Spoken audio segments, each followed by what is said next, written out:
కృష్ణావతారంలో కృష్ణుణ్ణి నవనీత చోరుడి దగ్గర నుండి గీతాచార్యుడి దాకా ఒక ఈ అవతార విశేషం అంతా గూడా చాలా చాలా గొప్ప విశేషంగా గడిచిన అవతారం. అందుకే కృష్ణుడిది పూర్ణావతారం అంటారు. అంత విశేషం ఏమిటి అంటే కృష్ణుడిలోనే కృష్ణుడి స్వరూపాన్ని ఎన్ని కోణాలలో దర్శనం చేయాలనుకుంటే అన్ని కోణాలు ఒక భాగవత కథా రూపంలో చూపించటం అవతార విశేషం. అంటే ఇప్పుడు మనిషి ఒకటేదైనా ఊహించుకున్నాడనుకుందాం.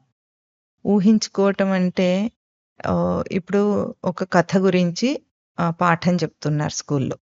ఆ పాఠాన్ని వింటున్న పిల్లలందరూ గూడా ఆ కథకు సంబంధించిన కొన్ని రూపాలను ఊహించుకుంటుంటారు.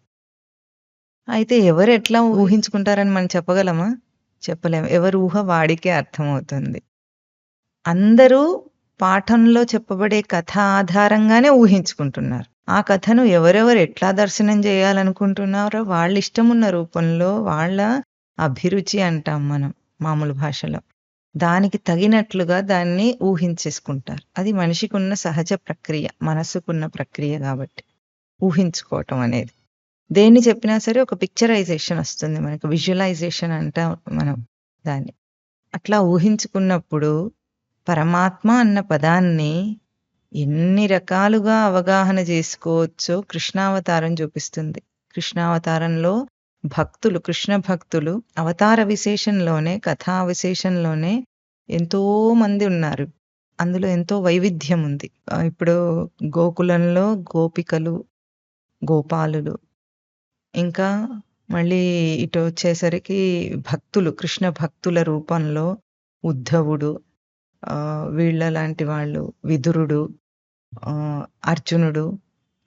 ఒక్కొక్కరు కృష్ణుడి యొక్క రూపాన్ని అవగాహన చేసుకున్న తీరు వాళ్ళ భక్తులందరూ ఒక్కొక్క రూపంలో తీసుకున్నారు. అన్ని రూపాలను సాటిస్ఫై చేయటం, తృప్తిపరిచినట్లు ఆ కృష్ణావతార కథ సాగుతుంది. అంటే నిరాకార, నిర్వికార తత్వస్వరూపాన్ని సాకార రూపంలో చూస్తూ కూడా, సాకారంలో కూడా భక్తి, జ్ఞానముల కలయికలో ఎంతో స్పష్టంగా, అందరికీ ఆహ్లాదకరంగా. ఇది కృష్ణావతార విశేషం. ఆహ్లాదం అంటాం. ఆహ్లాదం అంటే ఆస్మృతో హ్లాదయతి. స్మృతిలో ఆహ్లాదం అంటే వికాసం కలగటం. అది ఆహ్లాదం అంటాం మనం. అది ప్రతి ఒక్కరికి ఆహ్లాదకరంగా గడిచింది శ్రీకృష్ణ లీల.